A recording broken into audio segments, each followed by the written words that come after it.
Hey, salut tout le monde, j'espère que vous allez bien. Bienvenue dans un nouvel épisode du 5e quart. Aujourd'hui, j'ai la chance de recevoir Pierre-Luc Chiasson avec nous, qui est un entraîneur collégial D1 à Sherbrooke. C'est un épisode qui est vraiment cool. Là. On parle énormément de zone defense par rapport au men, comment installer une zone defense. On parle aussi de planifier une saison. Pierre-Luc aussi il parle d'un outil qui a commencé à utiliser et qui fait toute la différence. Fait écoutez jusqu'au bout pour tout savoir. Si jamais t'aimes le podcast, la meilleure chose à faire, c'est de liker, commenter, partager le podcast. C'est des tout petits trucs qui font une énorme différence pour moi, qui font une énorme différence pour le podcast. Fait que si jamais tu le fais, je te remercie beaucoup. Bon épisode à tous. Avant d'aller plus loin, petite mise au point rapide pour ceux qui nous écoutent et qui vivent pas dans un gymnase 6 jours sur 7. Un man-to-man, chaque joueur défend un adversaire précis. Ton job, c'est ton joueur. Tu restes entre lui et le panier, tu réagis à ses mouvements, tu communiques à tes coéquipiers, mais ta priorité, c'est ton joueur. En zone, c'est différent. Tu défends pas un joueur, tu défends un espace du terrain. Si un adversaire entre dans ta zone, il devient ton problème. Quand il en sort, tu le laisses à tes coéquipiers. Si on veut résumer ça le plus simple possible, un man-to-man, ça va demander beaucoup de discipline individuelle, d'efforts physiques.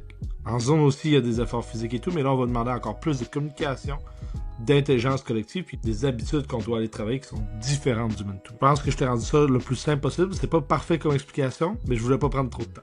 Bonne écoute tout le monde, puis amusez-vous. Fait que bon ben moi c'est Pierre-Luc Chasson-Ricard là. Mon background là, ça fait presque 18 ans que je coach là dans ces eaux-là. J'ai commencé là tout de suite après mon cégep là à coacher. J'ai coaché là pas mal tous les niveaux là, de mini à collégial. Dans les 5 dernières années là, je coach collégial division 1 au cégep de Sherbrooke.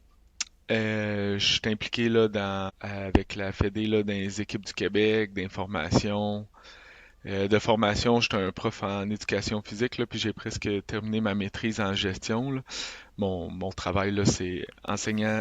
C'était enseignant, maintenant directeur d'école, là. J'enseigne encore un peu, là. Je donne des charges de cours à l'université. Puis c'est ça. Je pense que ça fait le tour de qui je suis, là. Qu'est-ce qui t'a amené à coacher au début? Ben, en fait, j'étais passionné du sport, puis j'ai toujours, comme joueur, là, j'avais quand même beaucoup de leadership, puis j'étais tout le temps amené à essayer d'aider les autres. Fait que c'est ça, de m'amener, quelqu'un m'a proposé, veux-tu coacher? Puis mon première tâche de coach, là, ça a été du soccer. Fait que j'avais 14 ans, je jouais au soccer aussi, puis j'ai commencé à coacher à 14 ans. Là, ça fait 20 ans. Puis j'ai aimé ça, tu sais, c'était un à un, deux à un avec deux, puis j'avais l'impression que je pouvais avoir un impact là sur les personnes avec qui j'étais là. Puis là, de fil en aiguille, là, après, avec la passion du basket, bon, ben, là, j'ai commencé à coacher le basket, puis c'était juste ça, l'impact que tu peux avoir, puis le côté compétitif, ça allait chercher un peu de tout ça, là. Puis au niveau de ton coaching, as-tu des gens ou des philosophies qui t'ont influencé dans tout ça? Ah oui, tellement, là, tellement. Là, ça, je prépare une liste longue, j'aurais peur d'oublier des personnes, là, mais c'est sûr que les premiers, là, c'est mes premiers entraîneurs, là, puis là, tu sais, c'est des entraîneurs de soccer que je nommerai pas, mais, tu sais, c'est là, j'ai commencé à jouer au soccer avant, puis là, ça a eu beaucoup d'impact.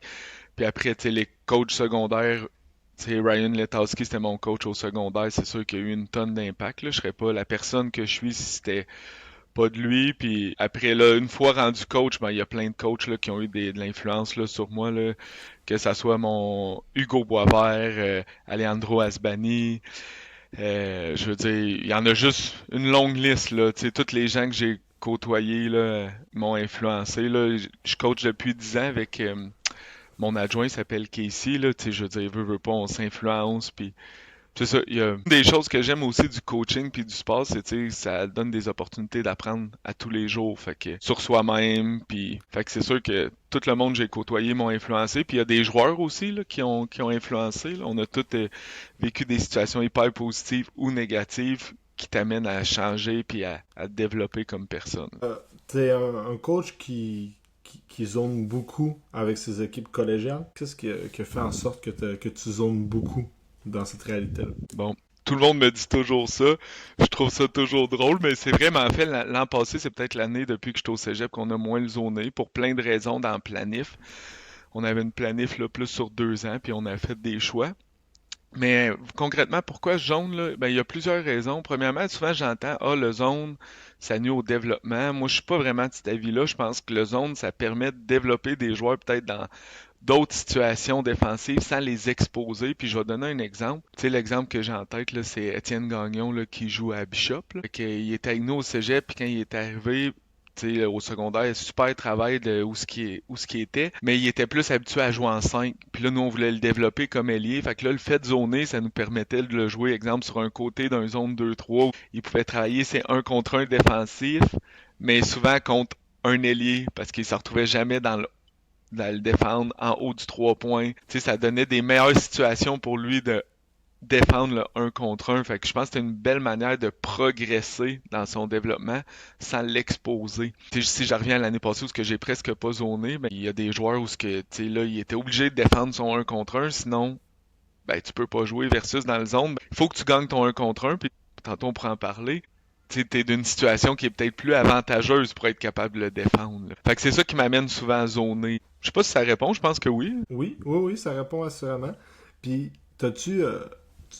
je sais pas si tu l'avais vu passer probablement, mais à partir de maintenant, c'est possible de zoner en cadet. Est-ce que c'est de quoi que tu étais pour, toi? Tu penses que ça a eu des bénéfices pour les jeunes? Ben, en fait, le zone, je pense que tout ce qu'on a le droit de faire au basket plus vieux, pour moi, c'est bénéfique si on l'utilise bien. Et des fois, j'entends on devrait pas presser, on devrait pas. Mais en fait, tout ça, c'est des opportunités de travailler d'autres choses. T'sais. Souvent, ben, le 24 secondes, là, ça encourage tout le monde à jouer hyper vite. Puis, tu sais, j'entends, on devrait pas avoir de 24. Avant, peut-être juvénile, même peut-être même collégial, pour justement que les joueurs aient le temps de prendre des décisions. Et le zone, c'est une belle manière de forcer les jeunes à prendre le temps. Tu sais, t'as tout le temps l'impression que tu peux lancer, mais c'est-tu le meilleur lancer?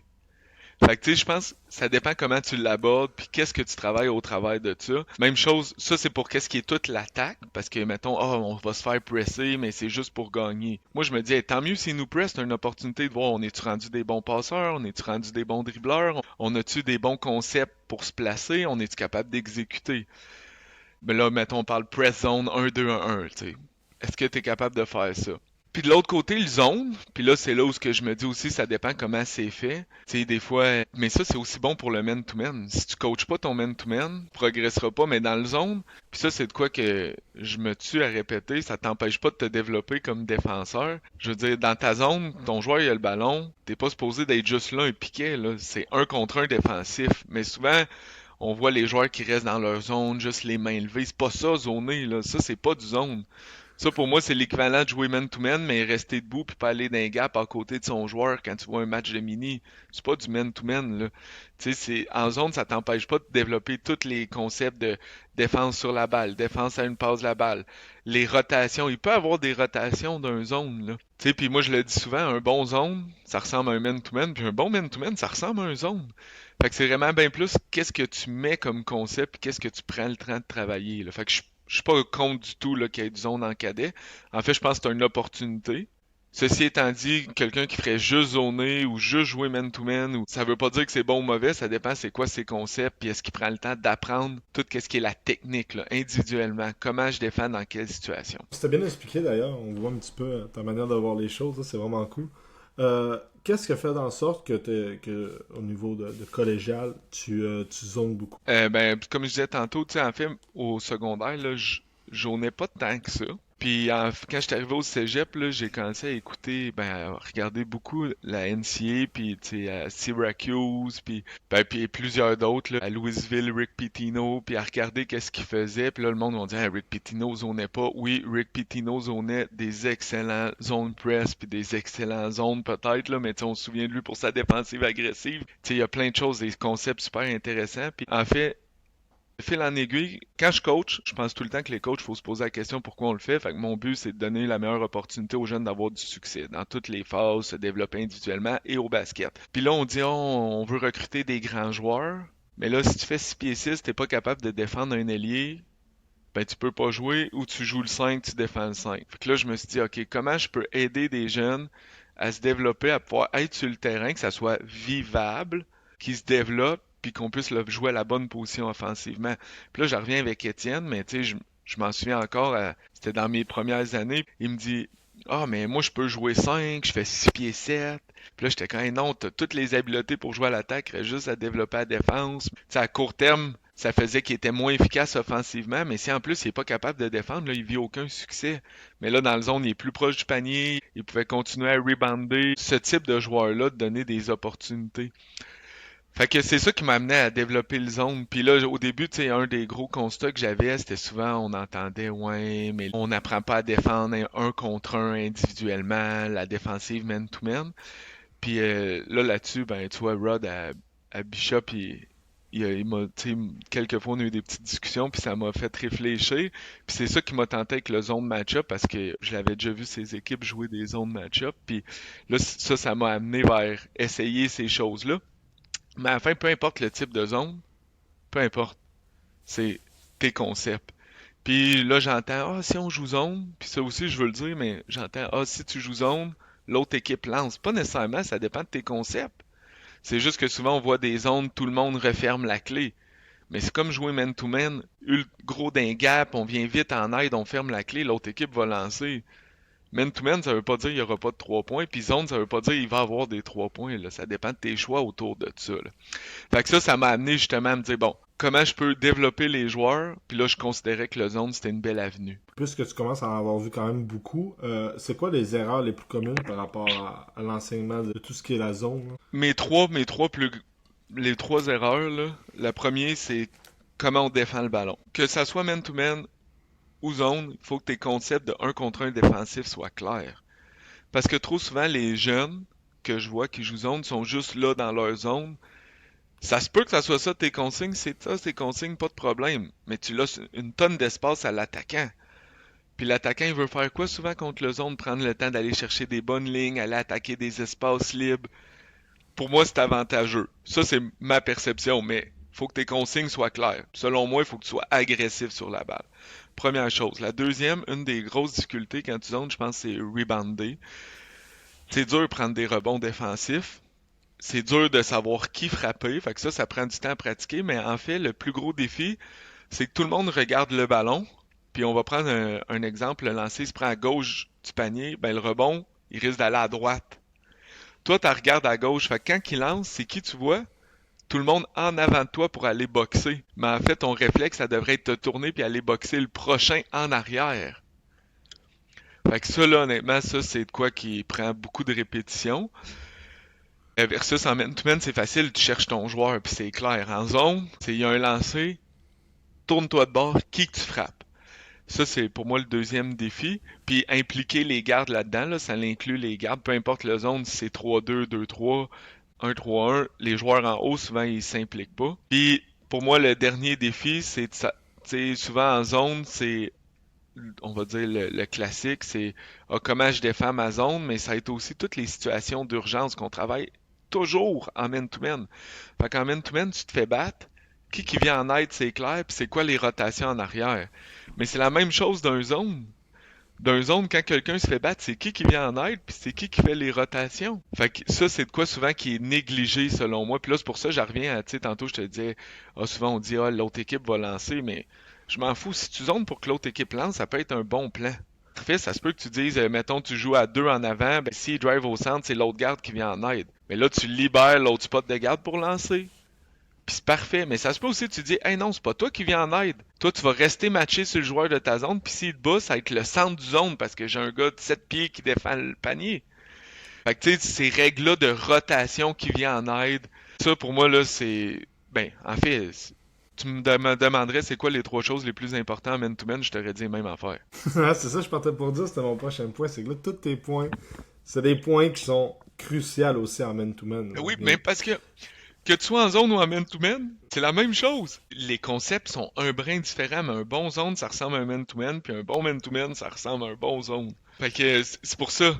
Puis ça, c'est de quoi je pense qu'on néglige souvent. Après, en man-to-man, ça serait quoi ton 4e point? Tu sais, on pourrait continuer longtemps, mais là, tu me dirais, comment je vais défendre les ball screens? Même chose en zone. Mais ça se peut qu'en zone, tu aies des concepts. Ça se peut que tu fasses juste switcher, il change de zone facile. Mais ça se peut que non aussi. Tu sais, si ton but, c'est que l'autre équipe lance, ça se peut que tu passes en dessous des écrans. Tu sais, ça dépend, c'est quoi ton objectif. Puis après, tu me dirais, c'est quoi le prochain point, amène? Je te dirais, ben, comment tu défends les off-ball? Même principe, qu'est-ce que tu fais? Tu sais, ça se peut que tu le chases comme sur un man-to-man, même si t'es en zone. Ça dépend de plein de choses, là. Puis l'autre défi, Puis là, ça, en fait, là, ça a pris plus de temps avant que je le réalise. Fait que c'est facile en zone, on se dit, puis au début, tu sais, j'étais gros là-dedans, bon, c'est qui les meilleurs lanceurs? Mais en fait, le gros défi, c'est quand t'es en man-to-man, faut vraiment, tu peux être plus spécialiste de ton match-up. Versus en zone, faut que tu sois plus spécialiste de l'autre équipe. Tu sais, individuellement, c'est qui leur force, c'est quoi leur tendance. Ça, tu sais, ça, c'est une différence où, c'est pour ça que je dirais, hey, peut-être ça serait pas ma priorité quand je coach plus jeune. Tu sais, si tu veux commencer à coacher comment les tendances des autres joueurs, c'est peut-être plus facile en man-to-man quand tu as à te concentrer sur ton match-up et le meilleur joueur de l'autre équipe. Versus en zone, il faut que tu connaisses tout le monde, là.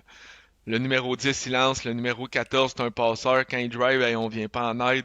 Mais tous les mêmes concepts s'appliquent en man qu'en zone. Tu sais, ce joueur-là, il est mauvais d'aide, personne aide. Tu peux faire ça en man, tu peux faire ça en zone. Fait que c'est ça.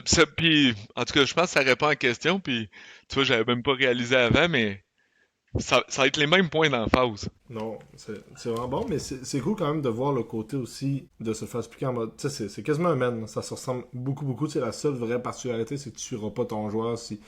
Souvent, s'il coupe, là, souvent ça va tomber sur la job de quelqu'un d'autre, mais surtout le côté de. Sur la préparation d'équipe, c'est pas juste à lui shoot, lui shoot, lui shoot. C'est plus de mieux connaître le scouting report de toute l'autre équipe. Ça, c'est la première fois que je l'entends, puis ça fait vraiment du sens, là. C'est ça. Puis là, on s'entend à un certain niveau, même en man-to-man, t'es supposé de connaître tout le monde. Mais ça se peut que tu prennes plus de temps par rapport à ton match-up versus en zone, là, c'est vraiment un peu différent, mais là, tu vas peut-être plus, tu sais, par rapport à ta zone. Tu sais, qu'est-ce que je te disais tantôt? Fait que là, je reviens avec Étienne, puis là, je dis, OK, lui, je le fais jouer sur un côté du zone. Bon, mais c'est comment je vais défendre en un contre un quand c'est un wing. Tu sais, c'est peut-être plus facile dans mes aides pis tout parce que je sais, OK, je vais l'envoyer là, il y a toujours l'aide là. Versus en man-to-man, des fois, il y a plus de mouvement, tu peux être amené un peu plus loin du ballon. Tu sais, en fait, là, ça, moi, j'ai réalisé la ressemblance, là, ben, tu sais, en écoutant plein de choses, mais en fait, je l'ai vu, là, ça fait une dizaine d'années, c'est tu sais, un man qui switch, quand c'était la mode, puis c'est encore la mode, mais tu sais, tout le monde switch. Si l'autre attaque en 4 et 1, 4 à l'extérieur, à l'intérieur, ça ressemble à un zone 2-3, là. Parce qu'aussitôt, il Vraiment. change, switch. Il change, switch. C'est comme un zone 2-3, là. Mais c'est un bon man-to-man. Avec des principes où ce qu'on s'en fout qui défend qui, mais tu veux défendre les joueurs à des positions stratégiques. Tu sais, mais ça, pour moi, c'est le meilleur exemple de comment ça peut être proche un de l'autre, là. Puis, comment tu commences à l'intégrer dans ta saison quand tu dis, OK, là, on veut zoner? Toi Euh, évidemment, c'est plus évident. Là, étant collégial, là, t'as tes joueurs plus longtemps et tout. Mais est-ce que tu commences à l'intégrer vraiment tôt dans la saison ou tu y vas progressivement? Ben, en fait, je vois assez vite là, les principes de zone. Puis, tu sais, à tous les ans, j'en fais parce que, en fait, là, tu sais, du moment que t'es en infériorité numérique, là, t'es pas en man-to-man, là.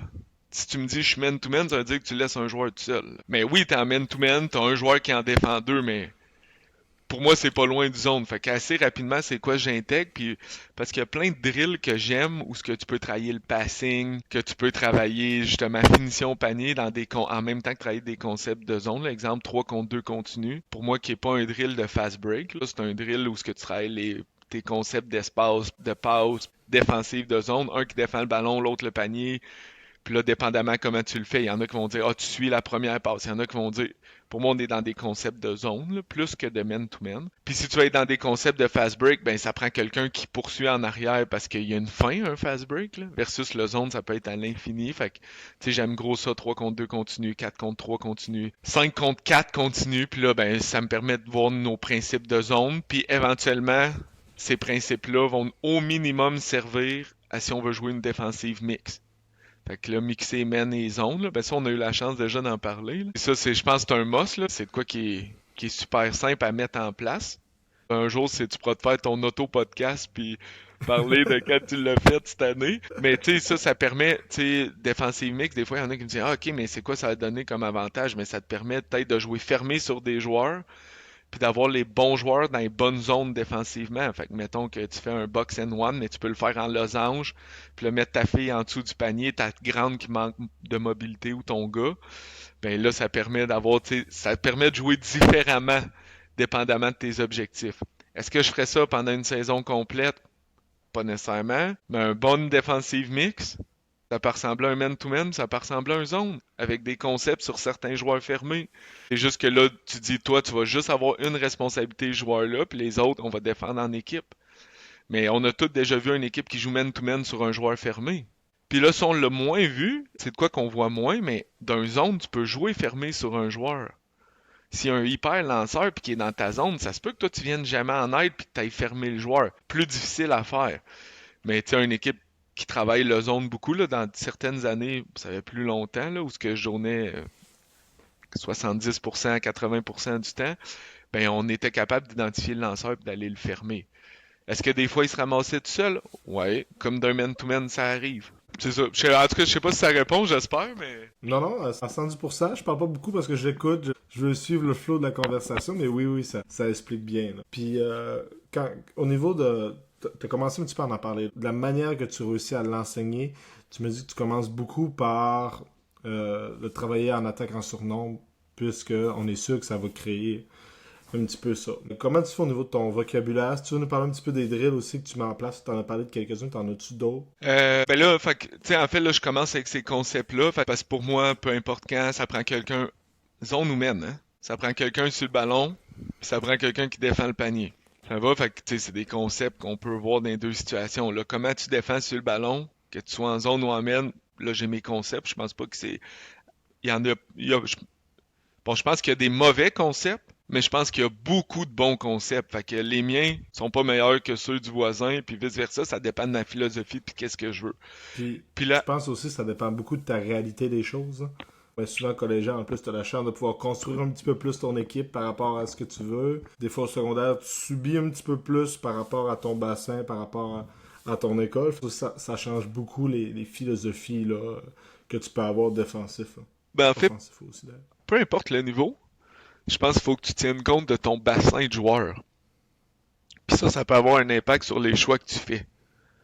Tu sais, fait que, puis je comprends qu'au secondaire, ça se peut que tu aies juste 15 jeunes dans le gym pour prendre 12 joueurs. Puis là, il y en a qui vont dire, ah, collégial D1, t'as tout le Québec, mais plus ou moins. J'ai des régions, des écoles qui ont plus tendance à envoyer les joueurs chez nous. Il y en a que c'est plus d'un autre cégep, puis c'est bien correct, là. Fait que, tu sais, il faut que je tienne compte de la clientèle que j'attire chez nous, là. Puis, dépendamment des joueurs que tu as, ben, tu fais des choix. Fait que, clairement, c'est ça qui a influencé que je joue du zone. J'étais capable d'amener des grands joueurs, mais des fois, il manquait un peu d'athlétisme pour pouvoir défendre leur position au périmètre. Fait que là, j'ai dit, bon, le zone, ça me permet de pallier à certaines choses. Mais je pouvais jouer en collégial des deux, trois gars de 6 pieds 6. Mais j'avais d'autres enjeux. Mais c'est la clientèle qu'on attirait à Sherbrooke, tu sais. Fait que ça, c'est sûr qu'il faut que tu en tiennes compte, puis ça va influencer. Je continue, mais après, dans mes concepts de zone, c'est quoi le troisième joueur fait? C'est quoi tu fais quand t'es off-ball? Fait que pour moi, il y a tout le temps quelqu'un qui défend le panier, rim protector, peu importe, un joueur qui défend la balle. Puis là, quand t'as un troisième, là, dépendamment de tes concepts, mais même en faire en man-to-man, mais en zone, c'est comment tu défends le troisième. Comment je vais-tu me placer d'un gap? Je me rapproche-tu du joueur de ma zone?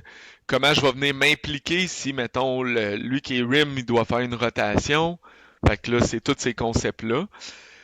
Est-ce que je vais prioriser défendre le prochain à l'intérieur, le prochain aux 3 points? Là, il y a plein de réflexions à avoir, puis ça dépend tout le temps de ton équipe. Puis là, à 4, même principe, mais avec 2.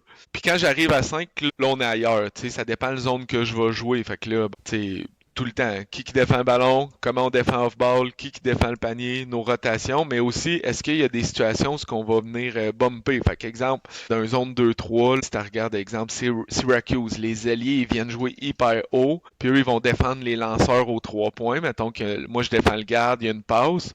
Mais là, le garde, il faut qu'il vienne bumper l'allié. Fait que là, ça, c'est un terme qu'on utilise, qu'on peut utiliser d'en haut vers en bas, mais d'en bas vers en haut sur certaines rotations.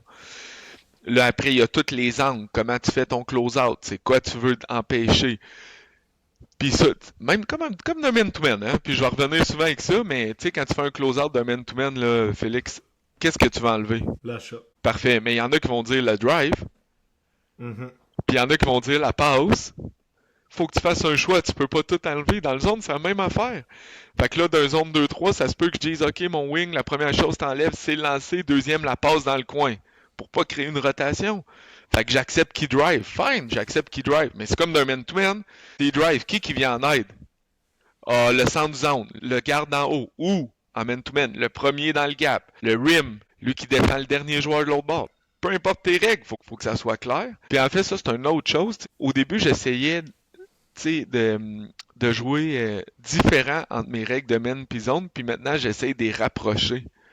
Fait que là, le travail est vraiment plus simple. Mais que ça soit en main ou en zone, pourquoi on va venir en aide là? Pourquoi on viendra pas? Quand on va défendre un lanceur? Comment on va le défendre? Puis, en fait, ça, on a discuté aussi ensemble déjà, mais je vais prendre le temps d'en reparler. Mais, tu sais, pourquoi de base zoner? Ben, c'est parce que tu peux mettre des joueurs dans des zones plus précises. En man-to-man, tu peux mieux choisir qui va défendre qui. Fait que ça dépend, il est où ton edge? T'as 3 gars de 6 pieds 6, un seul qui peut être un... T'as juste un bon gars qui peut défendre le rim, ben peut-être zone 2-3 puis tu le mets au centre. Puis toutes tes aides, c'est lui qui les donne. Puis tes 6-6 sont capables de défendre des wings, mais pas des guards, mais les baseline. Puis là, l'autre coach, il va-tu envoyer son guard attaquer 1 contre 1 du baseline contre un gars de 6 pieds 6 avec un aide de 6 pieds 6? Peut-être. Moi, je pense que je gagne. Fais-moi dire que j'ai tort. Versus en man-to-man, ben l'avantage est peut-être de l'autre bord. Je peux dire, OK, j'ai un edge, j'ai un guard de 6 pieds 6, je mets un guard de 5 pieds 8 contre lui défensivement. Il sera pas capable de dribbler. Il est là ton edge. Tu sais, fait que ça dépend c'est quoi tu recherches. Puis c'est pour ça que, tu sais, la défensive mix, ça peut devenir intéressante. Des fois, il y a des... Tu veux... je vais dire protéger, mais c'est pas parce que... Protéger, c'est pas le bon terme. Je vais dire, tu veux maximiser les forces de certains. Fait que tu vas les placer dans des zones, puis peut-être un en man-to-man. Ça, c'est comment je le vois, là. Puis là, tu sais, je veux le dire aussi, mais l'autre chose, c'est est-ce que une équipe qui joue man-to-man toute l'année, combien de temps il prend à travailler l'attaque de zone? 10% de son année? Ça, c'est mon avis personnel aussi dans ça, mais je trouve qu'une saison, c'est beaucoup de combien de temps tu peux passer sur toi par rapport aux autres. Donc, si tu as zéro attaque défense de zone, c'est mon avis à moi. Mais ça veut dire que quand je veux travailler mon attaque de zone, ben, j'ai la moitié de mon équipe qui perdent leur temps. Là. Si j'ai prévu de faire zéro zone dans mon année, ils sont là, puis ils défendent en zone, mais on n'en fera jamais. Fait qu'on va être très médiocre sur notre défense de zone. Ces gars-là, ils progressent pas dans ce que tu veux qu'ils progressent. Fait que je suis vraiment d'accord avec ça en plus. Là. Puis là, je vais aller plus loin là-dedans. Mais là, je comprends pourquoi il y en a qui zonent pas, là. Puis je comprends. Ils disent, ouais, mais ils se développeront pas défensivement. Tu sais, ça sert à... Au niveau, personne joue zone, c'est pas vrai, là. Je veux dire, les Raptors, ils ont gagné un championnat en se jouant de la défensive mix, même. Cette année, là, on a vu en plus cette tendance-là revenir encore plus à NBA. Là. Les Nuggets, cette année, bon, ils n'ont pas eu la run qu'ils espéraient avoir, mais ils ont énormément, mais la majorité des équipes étaient capables d'aller en sortir un sur quelques séquences. C'est juste que, bon, est-ce qu'ils font tout le match? Non, mais ils C'est n'ont des pas la choix. réalité C'est ça, mais ils ont c'est pas la des même choix. réalité que nous aussi. Là. Ouais. Exact. Mais puis l'autre chose, c'est tellement une opportunité de travailler d'autres choses. Tu veux développer les meilleurs joueurs de basket? Est-ce qu'il comprend bien les notions d'espace? De où est-ce que je vais me placer défensivement pour pouvoir défendre 2 joueurs en étant un défenseur? Est-ce qu'à l'attaque, on est capable d'exécuter? Tu sais, il y a certaines valeurs sportives que je pense qui sont plus faciles de travailler en zone, attaque-défense, puis valeurs sportives plus faciles de travailler en man-to-man. Mais tu sais, ça prend une tonne de discipline là, quand il y a un lancer en avant de toi, de tourner puis de trouver le meilleur joueur. Ça, c'est du IQ basket, là. C'est qui je vais frapper? C'est des qualités, là. Est-ce que si t'es juste capable de faire ça pis t'es pas capable de boxer ton propre joueur, c'est un bon choix? Clairement pas. Mais, c'est ça, il y a comme une réflexion à avoir autour de ça, selon moi. Je suis vraiment d'accord. La question que ça me fait poser, est-ce que toi, si tu te dis, bon, ben, peu importe, là, j'ai des grands, tout, on va partir sur un zone 2-3, est-ce que tu le varies-tu au courant de l'année? Tu le varies-tu au courant du match? T'aimes-tu ça rapporter un deuxième zone? J'ose, de la manière que tu en parles, on voit aussi que ça t'arrive de le varier sur du man. Mais est-ce que tu varies d'une attaque d'une défense de zone à une autre? Oui, ça m'est déjà arrivé. J'ai déjà essayé plusieurs formules. En fait, maintenant, je suis plus du... Je me dis, ça sert à rien de montrer de quoi si on l'utilisera pas. Fait que je te donne un exemple, tu sais, en man-to-man, selon moi, ben, tu joues contre une équipe qui s'est pas lancée, tu veux défendre la clé, tu joues contre une équipe qui lance, comment on défend les lanceurs? Ça te prend au moins ça, selon moi. En zone, selon moi, ça te prend un peu les deux. Si tu dis, ah, j'ai une troisième version, peut-être pour créer des turnovers. Puis là, mettons, en man-to-man, ça pourrait être running jump full court. Ça se peut qu'en zone, t'aies des concepts différents. Mais tu sais, jouer 4 zones, je vois pas le gain. Tu sais, je veux dire, moi, je me fais presser 1-2-1-1 ou 2-2-1.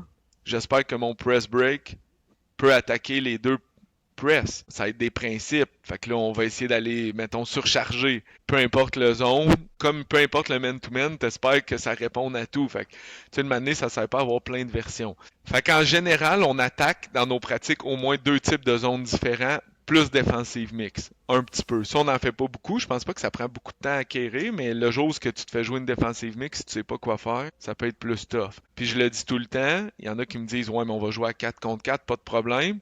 Mais si moi je te joue défensive mix, puis tu me dis, tu sors le joueur qui est en man-to-man, je suis vraiment content. C'est parce que je pense que je vais gagner à 4 contre 4. Sinon, je ferais pas ça. Fait que l'idée, c'est comment je peux l'inclure. C'est quoi les petits quick plays que je peux faire pour l'inclure? Parce qu'en fait, si l'autre équipe veut pas qu'il y ait le ballon quand il y a le ballon, souvent ça crée le bordel, là. C'est, je dirais, max 2 zones, défensive mix, man-to-man, même affaire. Au moins, tu je vais pas dire 2 variantes, mais au moins, être capable de comprendre comment je défends quand c'est une équipe qui lance pas, ou des joueurs, là, dépendamment le niveau. Là. Ouais, c'est ça. Ce que j'en reviens souvent au man-to-man, mais c'est parce que pour moi, c'est ça, le zone, c'est défensive. Puis man-to-man, c'est défensive, ça va ensemble. Non, non, vraiment. Puis moi, de ma vision de voir les choses, c'est ça, c'est que cette année avec les secondaires 3, mes joueurs me demandaient souvent mais pourquoi on zone pas là? Bon, on va commencer d'être bon en man, de faire nos bonnes rotations, de prendre les bonnes décisions par rapport à ça. Puis dès que ça va être acquis, on va pouvoir rentrer zone. Mais tu sais, c'est une job qui se ressemble. Là. Si on n'est pas bon en man, c'est pas on va zoner, puis là tout va bien aller, puis ça va être facile. Là. Fait que, Si t'es commençons à être poche bon en en man. zone, si t'es poche en zone, il y a des chances que tu sois poche en man. Puis si t'es poche en man, il y a des chances que tu sois poche en zone. Selon moi. Exact. À moins que tu aies des caractéristiques particulières. Là. C'est que, mettons, tu aies juste des excellents défenseurs 1 contre 1 qui sont jamais capables de venir en aide, ça se peut que ton man-to-man fasse du sens. Ou l'inverse, là, en aide, t'es excellent, tu défends le panier, t'es hyper grand, mais t'es moins bon en défensive 1 contre 1. Peut-être que le zone va compenser un peu, mais sinon, un suit l'autre. Là. Puis tu sais, moi j'aime ça, tu sais, tu dis, ah, mes joueurs, ils te parlaient de ça. Moi j'aime ça leur dire, ah, mais pourquoi tu veux zoner? Ah, pour mieux défendre la clé? Ah, voyons, c'est quoi ça? En man-to-man, on défend bien la clé. Tu sais, ou quand tu te fais rancer 2-3 points en zone, ah, je veux jouer man-to-man pour plus qu'il lance. Tu peux jouer man-to-man puis te faire lancer. Si l'autre équipe fait drive kick 3 points en zone, ils vont faire la même affaire en man. Ils vont battre ton joueur, ils vont forcer des aides, drive kick 3 points. C'est cool de t'entendre parler de ça. Ça me permet un petit peu de tomber dans ta planification de saison. Comment tu réussis à planifier ça là, au courant de ton année? Pour commencer, je pense que la première question, ça serait plus est-ce que tu as planifié tout d'un coup? Tu vas-tu par bloc, étape par étape? Bonne question. Bon, ben premièrement, puis tantôt je vais prendre le temps de te montrer, là, avec l'intelligence artificielle, maintenant, je pense il n'y a plus de raison de pas faire une planif, OK? Je pense que quand tu fais une planif, ça te prend toujours au minimum 2 choses. Un peu tes valeurs, tes objectifs, puis la finalité. Tu peux pas partir une saison si tu sais pas ça. Un peu quitter, c'est quoi tes objectifs. Parce que si tu sais pas c'est quoi tu veux faire avec les joueurs, que ça soit basket, socialement, peu importe, comment tu peux te planifier une année? Impossible. Fait que tu sais, je dis tout le temps au coach, faut que tu saches pourquoi tu coaches, c'est quoi tu veux, puis c'est quoi tes valeurs. Fait que là, mettons moi, vite, là, je dirais, bon, mon but, c'est que les joueurs aient du succès. C'est quoi le succès? À être le meilleur au meilleur moment possible par rapport à ses qualités. Puis s'il y en a qui sont intéressés, là, le livre de John Wooden, là, La pyramide du succès, là, il en parle, là, c'est wow, un gros wow. Parfait. Fait que là, en partant de ça, qu'est-ce que je vais faire dans l'année? Ben, si je veux qu'ils atteignent le meilleur, premièrement, il faudrait que je sache son où, puis où ils veulent se rendre. Fait qu'il va falloir parler d'objectifs, il va falloir... Puis là, tu comprends le concept. Puis l'autre chose, ça prend, c'est la finalité. C'est quoi ta finalité d'équipe, puis d'individu? Fait que là, moi, au cégep, j'ai des joueurs 2 ans, 3 ans, 4 ans. C'est quoi mon plan avec eux? Puis c'est quoi mon plan avec l'équipe? Fait que tantôt, je l'ai dit un peu. L'année passée, on s'est dit, OK, on passe sur un projet de 2 ans pour l'équipe. On avait 3 finissants, on avait beaucoup de joueurs qui allaient revenir. Il y avait des joueurs qu'on savait qui viendraient. Donc on s'est dit, OK, sur 2 ans, c'est quoi le but dans 2 ans? Fait que là, on a nos objectifs. Fait que là, on s'est dit, OK, qu'est-ce qu'on veut à la fin? OK, puis là, après, on s'est dit, combien de temps on va avoir? Fait que là, exemple, nous, on a jugé, on manquait de toughness. OK, il faut vraiment qu'on travaille ça. On a fait des choix défensifs. On a travaillé des choix défensifs d'écran qu'on va jamais jouer. On dit, hey, maintenant, il faut que tu fights les ball screens. Jamais, on n'a pas les joueurs pour jouer ça, mais hey, c'est entre toi et toi, là. Tu vas-tu être tough? Tu vas-tu essayer de le gagner, ton match-up? On a fait ça pendant 3 mois. Mais on avait 2 ans. Ouais. Puis je pense qu'on a gagné notre pari l'année passée, je pense, là. Tu sais, dans l'année, on a bien progressé. Puis quand tu regardes notre fiche aussi, tu sais, passé de 2-6 à 6-2 après Noël. Dans l'ensemble, je pense, tu sais, on a fait des choix. Mais là, tantôt, je te dis, c'est une des années qu'on a moins zoné parce que, on avait d'autres choses à prioriser par rapport à nos lacunes. Tu sais, on a dit, on va travailler dans nos lacunes la première année, puis l'an 2, on va travailler dans nos forces. Fait qu'il y avait des choses qu'on a placées dans le temps. Est-ce que c'est un document de 25 pages? Non. Mais il faut que tu aies une idée. Puis là, des fois, les gens ils disent ouais, je l'ai dans la tête. Hey, ça change. Là. Prends le temps de l'écrire. Là. Fais une ligne du temps. Dis-toi à la fin, qu'est-ce que je veux? Fait qu'à la fin, qu'est-ce que je veux? Je veux tant de baseline, tant de sideline, tant de press break, tant. Puis là, dans le temps, qu'est-ce qui est réaliste? Puis là, avec mon genre d'équipe, où est-ce que je veux aller? Puis là, après ça, là, je le sépare par bloc. Fait que là, pré-saison, saison, off-season, pré-saison, saison, off-season. Puis là, dans ça, je peux recouper en bloc, mais ça, je pense que c'est un minimum. Puis là, dans ton bloc, là, faut que tu ailles en tête. Qu'est-ce que tu fais en préparation physique, préparation mentale, en tactique, technique. Pour moi, ça, c'est le minimum. Fait que ça, c'est un peu Puis comment, tu sais, je fais... Oui. quand tu parles de bloc, tu parles de ton bloc, exemple, saison ou... Parce que tu me diras ce que tu fais, mais la saison, moi, je la sépare en 3 ou en 4 parties. Fait que j'ai de novembre à décembre, parce que souvent, on commence en novembre. J'ai de janvier à février, février-mars. Yep. Janvier qui met tout février, puis mars tout seul, là, qui est comme où est-ce qu'on veut. Puis, Tu sais, dans la théorie, il y a plein de manières de vraiment bien le découper. Puis en fait, c'est ça, je dis, honnêtement, à moins que ça soit pour un travail, l'important, c'est que tu utilises une méthode que tu vas utiliser. L'enjeu, c'est d'essayer de faire ça beau puis pas te référer. Fait que si toi, tu me dis, hey, moi, je le sépare avant Noël, après Noël, cool. Tu l'utilises, ça veut dire. Tu comprends? Après, vrai planif, là, tu devrais avoir aux 2 semaines une planif, au mois à peu près des changements de bloc. Mais là, c'est hyper détaillé. Moi, je te dis, honnêtement, si tu as un plan général déjà, je suis content. Là, quand tu arrives dans ton bloc, fait que mettons pré-saison, pour moi, ça donne à août, septembre, octobre.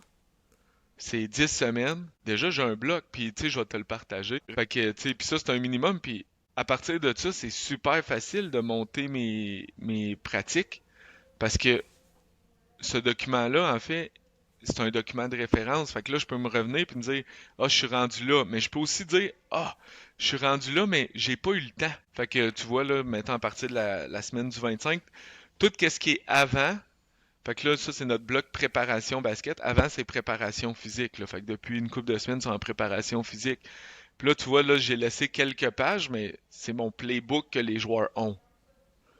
Fait que là, ok. le playbook des joueurs, eux, ils peuvent même. Eux, les joueurs, je leur ai donné, là. Voici qu'est-ce qui s'en vient. Hey, les joueurs, ils savent, là, OK, cette semaine, on va travailler notre base, là. Mais tu sais, tu comprends le principe, là. C'est tout écrit, qu'est-ce que je veux voir.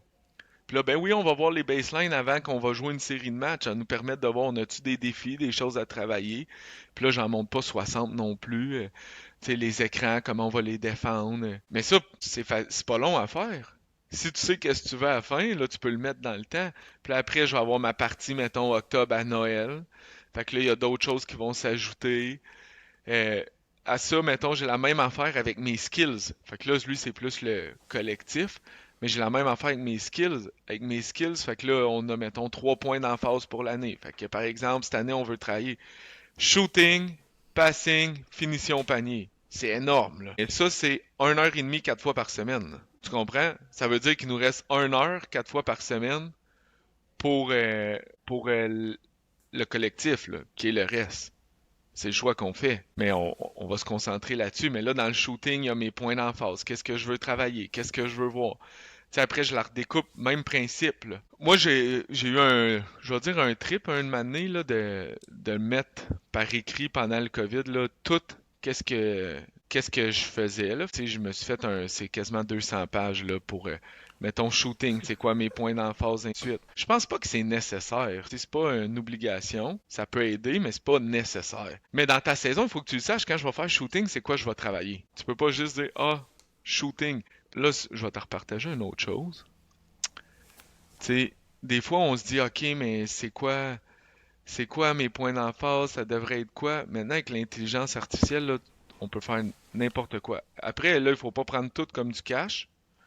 Fait que si quelqu'un me dit, ouais, l'intelligence artificielle m'a dit, hey, ça a des limites, là, on s'entend, je veux juste pas.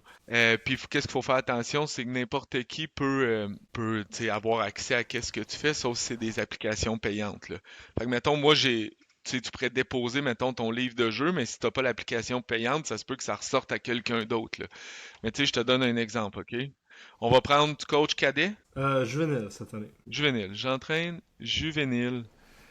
Fille, j'aime au basketball. Planification des habiletés à travailler avant Noël, à août, à décembre. Tu vas voir, je veux dire, puis là après, tu sais, tu peux jouer avec, tu peux y en poser des questions, tu peux lui demander qu'il te fait un PDF, un Word, puis là tu vas voir, là. Fait que il commence, là. Puis là, on pourrait continuer longtemps. En août, évaluer, ben, si j'espère. Rappeler les règles de jeu. Bon, en juvénile, je pense taquis, tu sais. Dribble sous pression, passe en mouvement, les hop, hey, ça fait du sens qu'on commence avec ça, là. Oh, tout à coup, septembre, là, plus les lancers, les démarquages, les positions un contre un. On s'entend, ça fait du sens vite. Puis là, on va aller plus loin. Regarde bien. Donne-moi les points d'emphase pour chaque dribble sous pression, utiliser les deux mains, protection du ballon, vision du jeu. Facile de faire ça, là. Personne peut me dire, ouais, c'est trop long de faire de la planif. Voici qu'est-ce que je veux faire techniquement, voici qu'est-ce que je veux faire tactiquement. On s'entend, là. Qu'est-ce qui est important, un layup? Coordination, pied-main, utilisation, bon pied d'appel. Je vais aller plus loin. Regarde bien ça. Tu demandes tes sources. Puis là, après, je pourrais dire, hey, montre-moi des vidéos YouTube. Après, tu sais, c'est à l'infini. Là, il me propose des programmes d'entraînement. Fait que là, bon. Puis là, après, ben, tu peux continuer longtemps là-dedans. Bon, fais-moi une planification des tactiques à apprendre durant l'année avec les filles juvéniles dans un tableau PDF. Il y a juste, c'est à l'infini, là. Puis là, après, tu sais, je pense, c'est pour ça que je t'avais dit que je voulais prendre le temps de le montrer. C'est quand même pas pire, hein? Ouais, non, Tu ça, t'attendais sérieux, c'est pas, malade. tu t'attendais pas à ça quand je t'ai dit ça tantôt. Ok, fait que je continue, je Non, non, continue, non. je continue. Fait que là, on fait la planif, on lui demande un PDF. Ça peut être un Word si tu veux travailler avec. Tu sais, peu importe le fichier que tu lui demandes. Oups. Est-ce que tu vois mon partage? Oh yes. Tiens, Ouais. les thèmes. Fait que là, tu pourrais lui dire, ça me prend les points d'emphase. Là, il va le faire. Fait que là, tu peux travailler avec ça. Puis là, c'est sûr, moi, j'ai mis PDF. Moi, tu fais un Word, puis après, c'est à toi de le travailler. Tu sais, je pense après, il faut que tu saches, toi, qu'est-ce qui fait du sens ou pas. Mais tu peux aller de l'autre bord. Tu peux dire, hey, voici tout, qu'est-ce que je veux faire. Fais-moi une planif pour mon année. Tu sais, on peut aller vraiment, on peut faire des allers-retours, là, avec ça. Puis, tu sais, je pense que tu l'as dit, mais c'est un bon outil aussi, tu sais, au moins pour faire tout le squelette de ce que tu veux faire, puis à partir de là, retravailler, puis là, d'user ton esprit critique dans tout ça. Mais c'est là qu'on se rend compte que c'est plus comme v'là, j'ai envie de dire juste 3 4 ans, où est-ce que Ouais. c'était beaucoup plus long faire ce travail-là. Là. C'est rendu quasiment, je pense que ça fait 5 minutes que t'es là-dessus. On a déjà une base de planification qui a du bon sens d'août Ben oui. à décembre. Là. Bon, là, il m'a À tué. mai. Bon, tu vois, il a mal compris ma consigne avec les points d'emphase, mais là, tu sais, on pourrait se faire des allers-retours avec lui, là. Tu sais, moi, je pense que ça, c'est un outil, un must, là. Maintenant, ça, c'est un must, là. Mais tu sais, il faut que tu saches qu'est-ce que tu veux faire. Mais comment tu peux savoir qu'est-ce que tu veux faire si tu sais pas c'est quoi la finalité que tu vises puis qui que t'es? C'est dur. Fait que ça, c'est les points de départ. Puis après, une fois que tu as ça, c'est facile de faire les pratiques. Puis hey, même principe, là. Tu peux encore utiliser l'intelligence artificielle pour faire tes pratiques. Puis là, c'est juste, faut que tu sois à l'aise que ça se peut, que ça se retrouve ailleurs si tu n'utilises pas des applications payantes. Mais je vais te partager une autre chose. Puis tu vas voir, dans le fait, là, c'est une pratique que j'ai montée avec l'intelligence artificielle. J'ai dit, hey, voici qu'est-ce que je veux travailler, voici mes points d'emphase, blablabla. Tu peux parler à l'intelligence artificielle, là. C'est pas Ouais. obligé d'être écrit, là. Fait que là, moi, je parle, puis là, je dis, hey, mets-moi ça dans un document Word, mes tableaux. Puis là, j'ai un plan de pratique. J'ai un vrai plan de pratique, mes points d'emphase. Il est là, là. C'est fou. Tu sais, C'est puis là, fou, ça. j'ai dit, fais-moi des équipes pour mon échauffement. Après, je peux faire, fais-moi des équipes pour le 3 contre 3. Voici ma liste de joueurs. Tu peux donner des niveaux à tes joueurs, puis dire, tiens en compte. Mais il existe des applications que tu peux faire ça, mais Copilote peut le faire, ChatGPT peut le faire. Je veux dire, tu peux pas faire de plan. On parle un petit peu de l'intelligence artificielle. On sait, là, avec la tendance dans les ligues filmées à tout ce qui est analytique, là, analyser les stats et tout. Est-ce que c'est de quoi que tu utilises pour faire tes analytiques? Hey, c'est drôle, j'avais cette discussion-là la semaine passée avec quelqu'un qui veut commencer à faire ça, puis j'y pense. J'y pense. Faut que je l'explore, là. Comme mettons faire mes plans de pratique, je veux dire, au début c'était pas bon là que ça me proposait. Plus tu Mhm. l'utilises, plus qu'il comprend qu'est-ce que tu veux, plus qu'il peut t'aider. Puis là, je sais pas si je veux mettre du temps là-dedans. C'est ça ma question, parce que tu sais, je veux dire, nos matchs, on a déjà les stats avec la RSEQ, on a déjà nos stats parce qu'on break down les matchs avec Odol. Donc là, on a quand même déjà beaucoup de stats avancées. Je suis pas sûr qu'est-ce qu'il pourrait faire de plus pour m'aider, mais c'est de quoi je considère. C'est juste... Mais moi, pour l'avoir testé cette année, moi, je l'ai beaucoup utilisé pour me comparer par rapport aux autres équipes. Parce que j'envoyais toutes les logs au complet de tout. Puis j'ai dit, OK, situe-moi sur à peu près toutes les phases, situe-moi où est-ce que je suis classé par rapport aux autres équipes statistiquement. Puis c'est là que ça devenait intéressant, parce que c'est une job qui est faisable, mais tu sais, dans des ligues à 16 équipes, tu fais, là, de me comparer par rapport à tout le monde. Puis c'est là que des fois, tu fais, OK, ici, on est moins bon, mais ici, on est bien meilleur aussi que les autres, puis de pouvoir me permettre de me rediriger au courant de ma saison sur ce qui est à travailler, ça a été utile. Ouais, je trouve ça intéressant, mais en fait, mettons, le nombre de turnovers par possession. C'est le genre de choses là, que tu sortais. Mais c'est ça, moi je pense qu'avec Huddle et les stats de notre ligue, on est capable déjà de se donner une idée, mais tu vois, je serais curieux de l'essayer, de mettre toutes les feuilles de stats des matchs de notre ligue, puis de dire, hey, donne-moi du feedback, où est-ce qu'on peut travailler par rapport aux stats, aux quatre facteurs. Je serais curieux. C'est exactement. Puis, ça n'aurait pas été parfait, comme tu dis, je l'ai pas utilisé 200 fois non plus, mais je l'ai utilisé quelques fois. Mais plus je l'utilisais, plus que ça devenait pratique pour mon utilisation. Puis plus ça me disait, ah, ok, ouais, ça c'est une vraie piste de solution. Je pense qu'il y a raison d'avoir vu ça. Ouais, ouais, ben ça c'est sûr, plus tu l'utilises, plus que c'est performant, plus qu'il te donne du support, là. Ça c'est aucun doute. Mais on continue, c'était juste un petit aparté C'était pour parfait, c'était discuter de ça. parfait. Je sais plus où Fait qu'on qu'on a vu un était petit avec peu notre comment planète. tu. Ouais, c'est ça, on a vu un petit peu ben, là, comment tu montais ta planif à l'année. Tu nous as parlé un peu de ton objectif comme entraîneur, tes valeurs, où est-ce que tu voulais te rendre. Tu nous as montré un petit peu la manière dont tu fais ton plan avec l'intelligence artificielle, ben, de base toi, puis ensuite avec l'intelligence artificielle. Maintenant, un coup que tu as fait ta planif et tout, comment tu l'intègres à ton quotidien? Là? Est-ce que tu t'en réfères souvent? Ou tu sais qu'elle existe, ça t'a permis de te créer un plan mental, puis à partir de là, tu y vas étape par étape. Fait qu'au quotidien, là, le vendredi ou le samedi, je renvoie toujours aux athlètes le plan de la semaine prochaine, ce qui peut avoir des modifications. Tu sais, il reçoit un calendrier du mois, là. Ben, en fait, en juillet, là, même peut-être fin juin, j'ai envoyé l'horaire jusqu'en janvier aux joueurs. Mettons, au OK? début, c'était écrit match à confirmer, tournoi à confirmer. Plus qu'on approche, là, il est pas mal finalisé, mettons, depuis 2, 3 semaines, jusqu'à janvier. Ben, en fait, jusqu'en février, là. Il me reste une chose à confirmer. Moi, je l'envoie aux joueurs full, toutes, quand ils peuvent aller lancer, les muscu obligatoires, les pratiques. Puis je leur dis une semaine avant, souvent le vendredi ou le samedi, je dis OK, voici le plan de la semaine prochaine parce qu'il y a des choses que je vais enlever. Peut-être des choses, je vais dire hey, skills optionnels, je vais peut-être jouer avec ça. Puis là, à ce moment-là, on fait notre plan des pratiques de la semaine avec les coachs. Fait que moi, de la manière dont je travaille, on travaille vraiment en comité là, de coach. Là. Fait que, ben, des parties, c'est James, il y a des parties, c'est Casey, il y a des parties, c'est moi. Je prends leur partie, puis là, je fais le plan. J'essaie, c'est pas vrai que je le fais toujours. Cette année, mon objectif, c'est toujours d'envoyer les plans de pratique de la semaine, ou sinon au moins la veille aux joueurs. Fait que j'ai envoyé, hey, voici qu'est-ce qu'on fait dans le mois, puis même quasiment aux 2 semaines, là, c'était des blocs d'une semaine, 2 semaines, là, je me souviens plus par cœur. Fait que là, ok, j'arrive dans ce bloc-là. Bon, voici mes pratiques. Eux, ils savent déjà un peu qu'est-ce qui s'en vient, puis là, avant la pratique, ils savent qu'est-ce qu'ils vont faire. On a toutes des choses qu'on aime moins faire. Mais le jeune, il arrive, c'est une pratique de defense, il a pas le goût de faire de la defense, il l'apprend 1 minute avant la pratique, il a 1 minute pour s'en remettre dans mode go. S'il l'a la veille, il y a une nuit, il arrive, il sait que ça va être defense. Là, ça va être à lui de choisir l'état d'esprit qu'il veut. Fait que tu sais, moi j'aime ça envoyer avant, puis tu sais, j'ai parlé avec gros des coachs qui font ça, mais moi j'adore ça. Voici les équipes, voici la pratique. Puis des fois, c'est hey, vous faites vos équipes. Voici, mettons, les 5 positions sur le terrain, mais c'est pas point guard, shooting guard, c'est mettons, il y a 5 types de joueurs sur le terrain. Quel type de joueur tu dois jouer? T'es-tu plus un joueur défensif, offensif, blablabla. Quel rôle tu vas jouer sur le terrain? Placez-vous dans vos équipes en fonction de vos forces. Fait que là, bon, OK, le lendemain, j'arrive à la pratique, les équipes sont faites, mais c'est eux qui les ont faites. Tu sais, ça permet de jouer avec ça, là. Ok, c'est vraiment cool. Tu disais ça, puis ça m'a quand même intrigué. Ou est-ce que tes assistants montrent des pans de ta pratique? Comment tu les impliques? C'est quelle partie de la pratique qui monte? Ça m'a intrigué, là. OK. Bon, ben, ça, c'est un choix personnel. Et, tu sais, je pense qu'il y a plein de manières de travailler.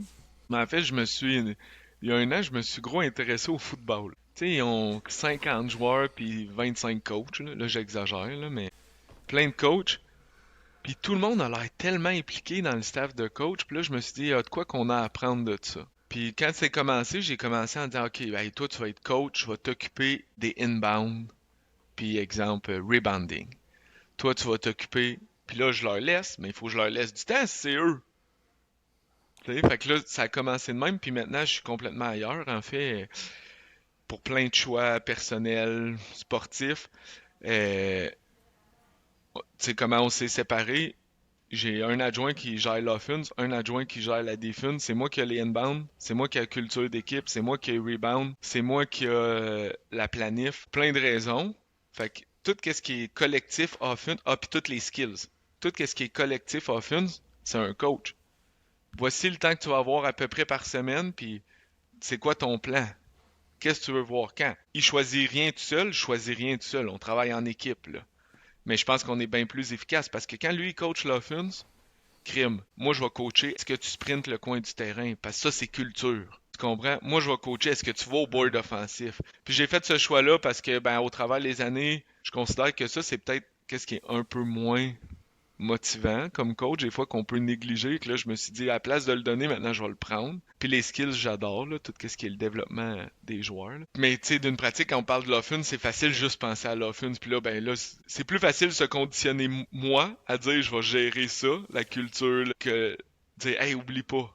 Fait que ça nous a amené de même, puis là, tu sais, veux pas, les deux personnes avec qui je coach, ça pourrait être eux les head coach. Fait que, tu sais, c'est pas mieux moi que eux. Fait que je me dis, ben, go, vas-y. Puis, tu sais, là, il y en a un des deux, Casey, ça fait 10 ans qu'on coach ensemble, je veux dire. On sait exactement où est-ce qu'on s'en va. James, ça va être juste sa deuxième année, mais, tu sais, il pourrait déjà être head coach collégial Division 1, là.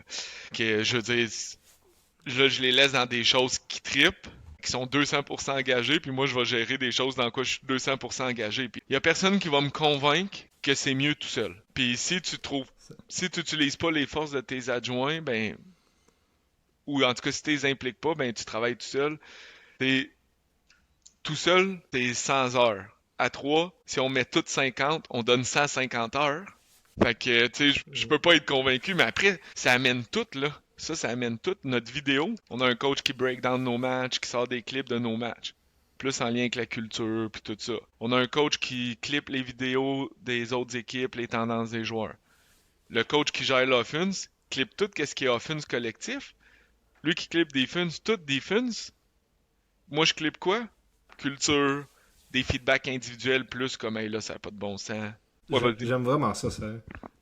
Justement, là, c'est aussi une réflexion que j'ai de mon côté puis que j'avais récemment. Mais comment je peux plus impliquer mon coaching staff dans tout ça? Là? Parce que tu as raison, moi aussi, ça venait du fait de le côté foot où est-ce que tout le monde est commit dans ton coaching staff, tout le monde est dédié. Puis c'est là que tu te rends compte, OK, les équipes qui ont du succès, c'est que bon, ils ont un très très bon coordinateur à l'attaque, très bon coordinateur à défense. Tout le staff est super. Et là, j'étais comme, OK, moi je pense que j'ai un bon staff, mais assurément que j'utilise pas assez nos qualités en ce moment. Fait que comment je peux utiliser tous leurs atouts pour nous. Puis tu vois, que tu dis ça, je trouve ça vraiment cool. Ça m'apporte des pistes de réflexion là, qui ont vraiment du bon sens. Là. Ben, tant mieux. Ben, moi, je trippe. Moi, c'est comme ça, je trippe. Je pense qu'on est plus efficace, puis ça en fait tout devient réaliste. C'est moi qui va faire le scouting des autres équipes, mais j'ai pas besoin de faire de la vidéo de mon équipe. Tu sais, Ah, c'est ça. Mais une année, il y a un maximum de temps. T'as un maximum de temps. Ah, Mais ça prend du monde avec qui ouais. tu fais confiance, ça te prend une communication constante. À quel point ça a été dur à mettre en place, ça? On s'en fera pas là-dessus trop longtemps? Assez rapidement, on a commencé à travailler de même au piqué ici. Je dirais 2 ou 3e année. Je dirais que être efficace à 2, ça nous a pris au moins 2 ans. Puis là, à 3, ça va nous avoir pris 1 an, mais on a appris de notre première expérience. Tu sais, en fait, le plus dur, là, ça a été l'ego. Puis je considère pas que j'ai un ego démesuré, mais je veux dire, une année, si je dis gère les inbound, puis je suis pas d'accord avec les inbound qu'il fait, faut quand même que je m'affirme, là. On va en parler, mais soit je te fais confiance, soit je te fais pas confiance, là. Tu comprends qu'est-ce que je veux dire? Puis, tu sais, c'est pas Ouais. toujours parfait encore, mais on s'améliore. Mais, tu sais, veux pas, moi, je suis le coach plus la culture puis tout. Fait que là, faire l'inbound à la fin du match, souvent, ça crée du stress versus Casey, il est super proche, tu sais, dans sa relation avec les joueurs, il est super doué. Fait qu'on a déjà discuté ça va être quoi les inbounds de fin de match, mais c'est lui qui va le faire. Puis je m'en souviens au début, on perd un match, un adjoint qui c'était la première fois qu'il était avec nous, il dit hey, ça n'a pas de bon sens que ça soit l'adjoint qui le fait. Je suis comme Casey, c'est pas l'adjoint, là. C'est le coach. Là. À ce moment-là, c'est lui le coach. Mais tu sais, c'est tough, là, tu fais comme. Tu sais, mais c'est ça, ça prend. Il faut que tu mettes ça de côté, il faut que tu acceptes. Tu sais, le mané, soit tu fais confiance, soit tu fais pas confiance. Je l'ai dit, là, mais tu sais, ça, j'y crois là, vraiment. Là. Fait que moi, je dirais, tu sais, 1 an que ça prend. Puis après, c'est efficace, mais peut-être ça dépend du niveau. Là. Il y a peut-être pas les mêmes attentes autour d'une équipe, mettons, au secondaire qu'au cégep. Là.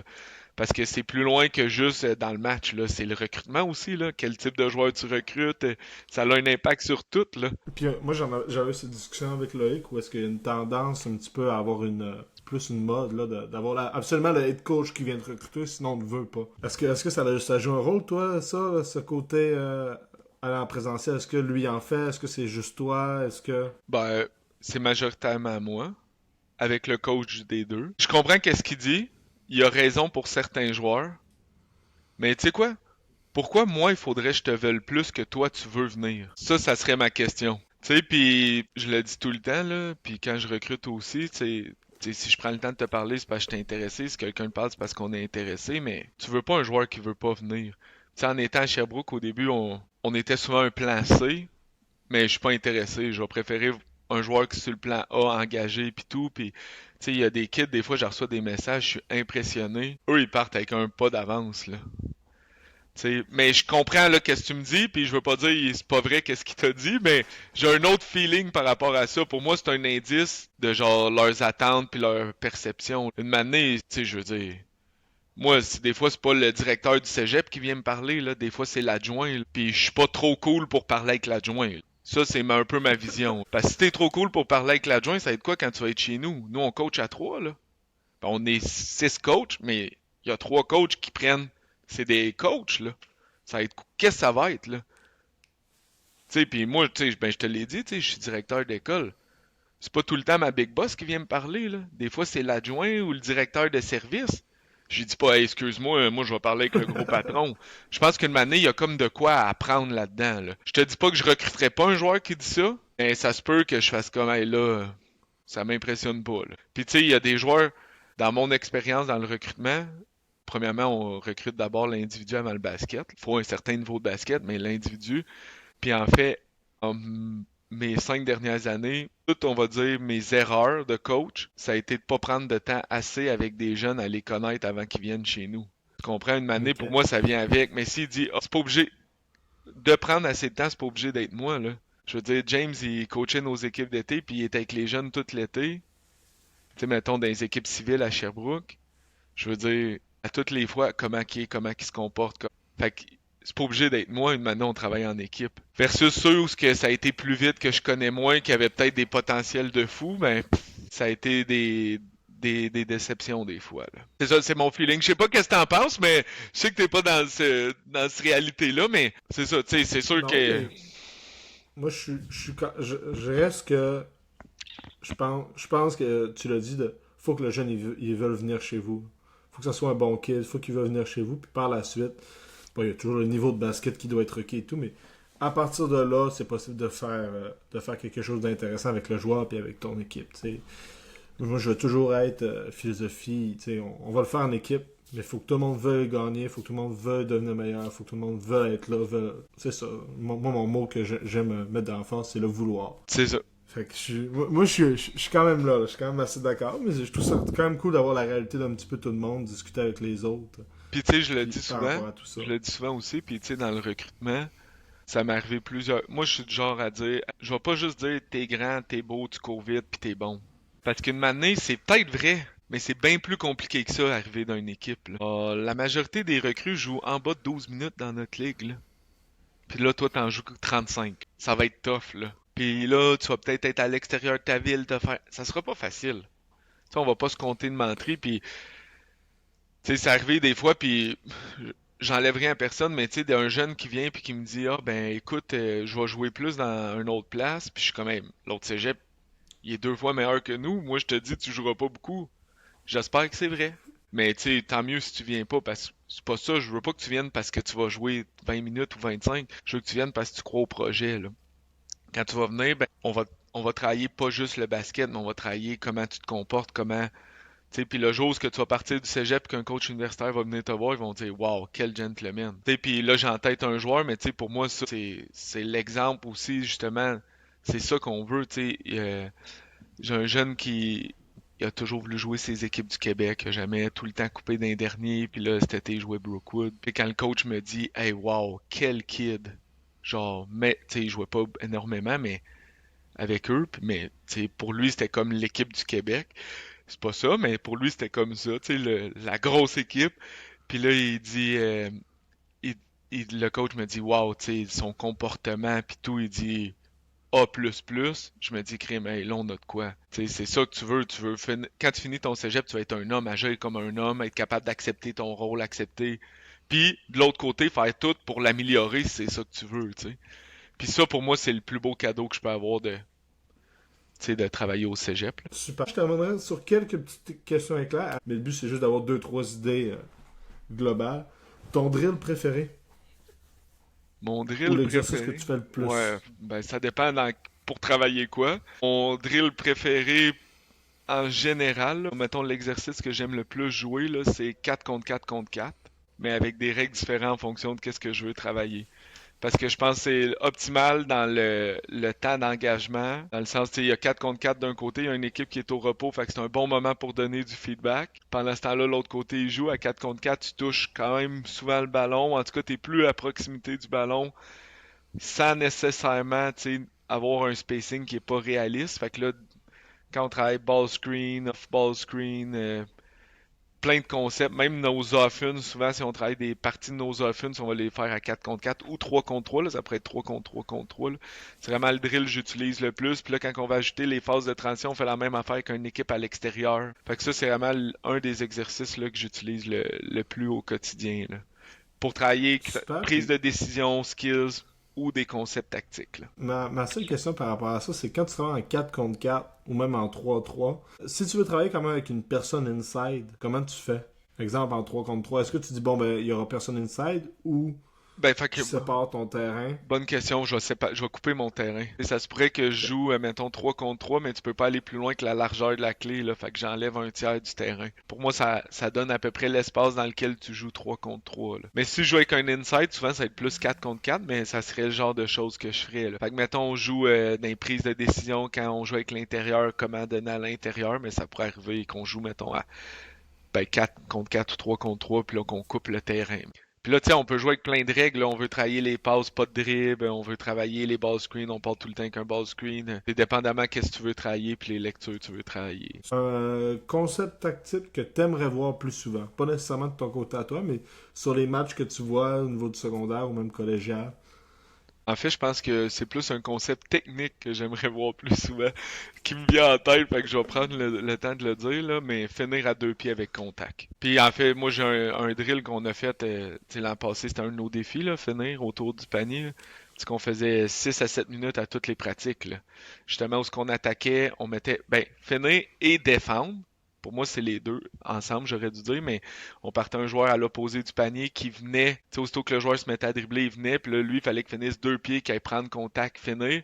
Puis le joueur défensif fallait sauter droit, les bras hauts, puis jamais descendre en bas des yeux, tout le jour en haut des yeux, même si tu penses que tu peux bloquer, c'est en haut des yeux, pas en bas.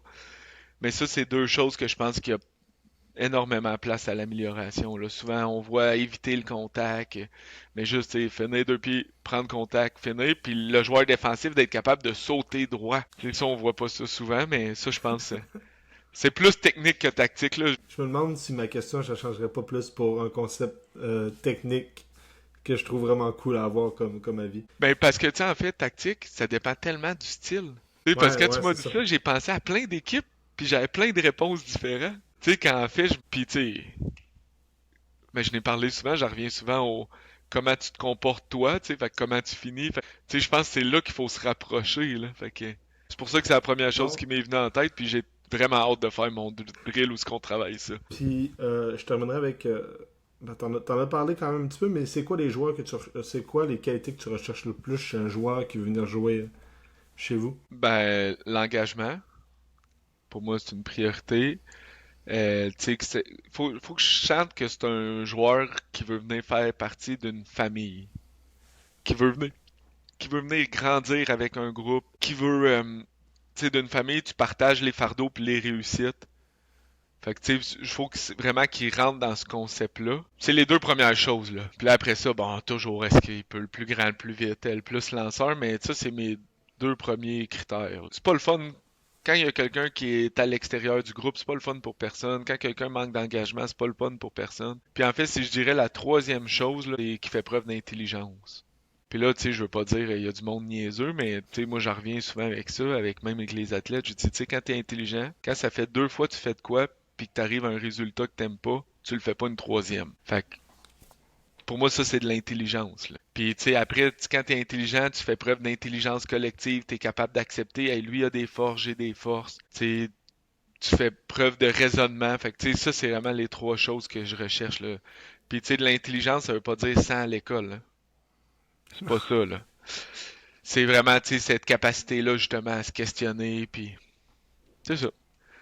Puis je finis C'est avec ça, parce que super. c'est vrai que je l'ajoute, mais tu sais, ça, c'est de quoi que faut que je vois un potentiel de maturité. Je dirais pas qu'ils Ok, sont c'est bon tous ça. les joueurs, quand ils arrivent, sont matures, mais quand t'es intelligent, engagé, puis t'es capable de, tu sais, d'être inclus d'un groupe, souvent, il y a un potentiel de maturité, mais je veux dire, tu sais, si on se planifie une rencontre à 1 heure, puis t'arrives à 1h05, puis là, je te dis, hey, le prochain coup, avertis-moi, puis ça se réarrive. Là, je fais, ouais, mon cadran, il a pas sonné. Ok, mais qu'est-ce que tu vas faire? Ben, je sais pas, là, c'est pas grave. Ben, hey, pour moi, tu t'as pas la maturité, ou en tout cas, qui va avec qu'est-ce que je vise, là. Je terminerai avec les deux questions. C'est un mot pour les coachs qui nous écoutent. Mon mot, c'est, hey, j'encourage vraiment tous les coachs à prendre le temps de se planifier, s'organiser, parce que la planif, quand c'est écrit, ça laisse des traces.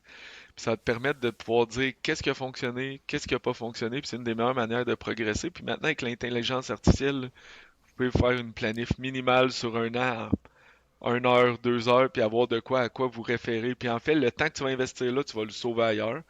Fait que ça, c'est la première partie. Deuxième partie, de pas avoir peur du zone. Le zone, ça veut pas dire que tu sais pas défendre. Ça dépend qu'est-ce que t'enseignes dans le zone.